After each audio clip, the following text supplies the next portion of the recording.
me see. What's up, guys? So today it's another semen retention video, and I want to tell it with like the day I'm on, because you know, it's all about the growth. It's all about the growth and connection with Christ Jesus that matters. So talking about what I'm experiencing currently on this semen retention journey, and a lot of people, they're going to experience it in the beginning, and that is dealing with anger. And that happens mostly because when you're holding in this sexual energy, you're giving yourself pent-up energy. And there's going to be some people that comment, it's like, well, this just means you need to bust. No, it means you need to expend the energy out into something that's productive. And by that, I mean you use this anger. Right now, as I'm recording this video, I'm about to head into the gym because of with the pent up energy, you need to transmute it into areas that benefit you, and one that could be either creatively to just how you focus on your progress in the gym, your gains, and that can either be journaling out how you're feeling, and so I have, and sometimes the anger can be so much that you need to go to the gym first in order to do the other habits in transmuting that energy. So that's what I'm doing right now.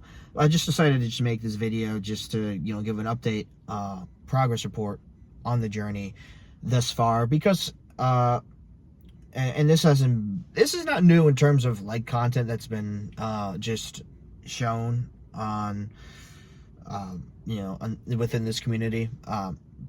Several people have talked about how in the journey you're gonna experience anger, you're gonna experience some strong emotions, and I think with these strong emotions, we have to let it out productively. Sometimes the best way you can like let out the strong emotions is to like unpopular advice, but like do it in ways that are private. Like if you want to scream, like obviously do it in a private place, but obviously do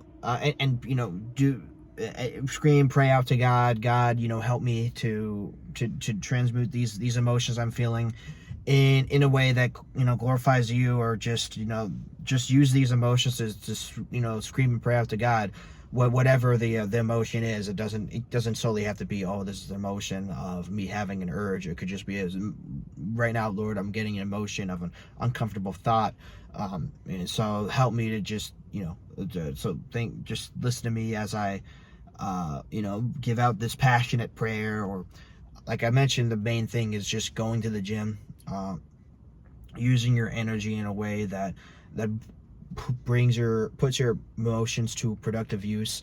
And also, side note, unrelated, you'll notice I'm in a different location. This is actually my cousin's Fiat. So this is actually a temporary filming setup. My car is actually down at school. I didn't bring it home just because I didn't want to drive 14 hours home for a 1 week spring break. But yeah, I just figured, in case you're wondering what this new setup is. But yeah, just wanted to share this useful advice for those who are watching, and who whoever the algorithm's gonna gear this video towards, because it's important. It's important that while yes, it's important for us to feel our emotions, it's also important for us to not be overcome by emotions. And I'm not saying this as a way like, oh man, I am completely perfect, I mastered this. No, I've had countless instances on this journey where I've like in the past, when it comes to mastering my emotions. And that's the thing, like semen retention is the foundation to emotional mastery. It's not the end all be all, but yeah, it's going to be imperfect process with mastering emotions. And there are going to be moments where you're gonna feel the emotions, or there's times you're gonna lash out when you don't want to. There's going to be moments when you're gonna want to scream and say things you don't want to say, but those are lessons in disguise, because that just shows that, okay, I've experienced this mistake of lashing out, but at the same time, I'm saying this in an example sense, but at the same time, I know that I've already had the practice in worshiping God in one hand, which is retaining my seed. I could transmute that accomplishment into practicing emotional stability, because really at the end of the day, retaining your seed, no fat, whatever, terminology is out there, it's all a foundation for everything else you want to accomplish in life, because the people who've accomplished the greatest things have had the greatest sexual discipline. And it's the same thing where when you have a foundation in one aspect, it's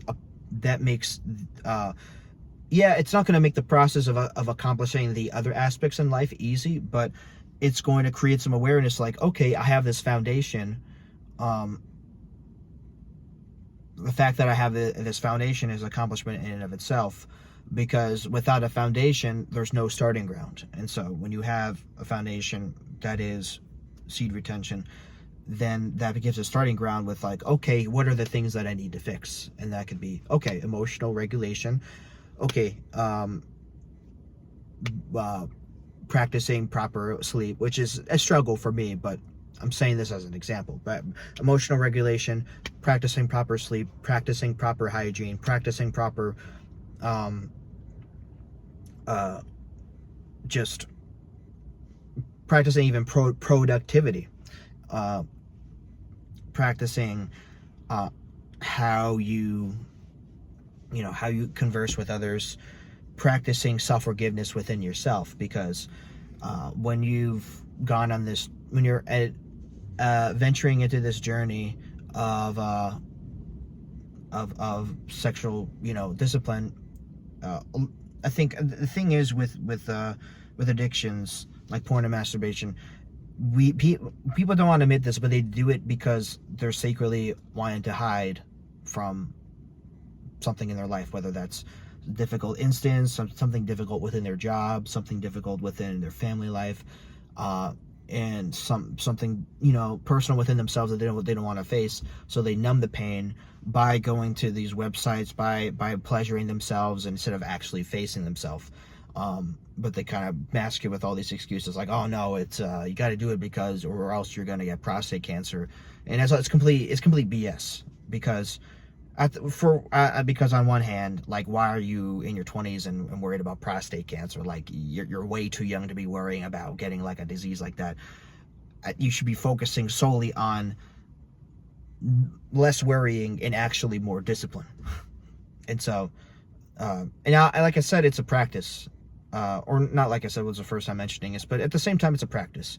But when you have the foundation down, similar to how the foundation of seed retention it cultivates gradual steps in building a better life. Just want to let you guys know, it's not an overnight process. It's a gradual scaling up. This is the equivalent of how, I'll give an example. Well, right now, me sitting in this car, in this Fiat 500, the foundation for this car, in order for it to be built, there needed to be a blueprint set up in order to not only measure the scaling and the sizing for every component within the car, but a blueprint for what materials would need to be required. Because if this car didn't have a blueprint, then people would just be going blind, constructing everything that you see within this car. That's the same thing with personal self-mastery. If you can thug it out alone and just push through life with having addictions, with having problems, or at the same time you could get to the root and say, hey, my life is not where I should be, and the reason why is because there's this addiction that needs to get out of my life. So why don't I just conquer the addiction, get to the root of why the other systems in my life aren't where they want to be, so that way when I have the blueprint, aka the root of uh why I'm not where I want to be, then that gives me momentum to getting to where I want to be. um and so I think life comes in blueprints. It comes with looking back and seeing what needs to be planned in order to get accomplish the future that we all deserve. I'm not saying this to say, whoa, oh my gosh, I'm so much better than you. No, no. I am as I am complete sinner like everybody watching this video, because Jesus is the only one that is perfect, and all we can do is to live in the image that he is in. And but at the same time, we should also strive to become the best that we can be, because if we have the awareness to say, hey, this is a problem in my life, then at the same time we also have the awareness to say, hey, I can I have the power, because God has given me the awareness to change. And that change is not going to be perfect, but better through imperfect action than through no action at all. Because a lot of people, they're worried about being criticized because, oh man, I don't want to start because it's going to look stupid when I first start off. Well then, if rather look stupid starting off than not starting at all. So yeah, this is just a reminder for you guys right now, currently in this journey. Just transmute your anger as much as you can. At the same time, at this point, but with remaining sexually disciplined for those who are early on in the journey. At the same time, don't feel like, oh man, I'm a failure, that I I reacted, or I got mad, or I blew my fuse, or that I oh man, I fell short, I relapsed, because for anybody on this journey, no matter who, if you, especially, I would gear it especially to those starting off, because I feel like when we're kind of further along in the journey, that like emotional self-mastery, that experience, that's kind of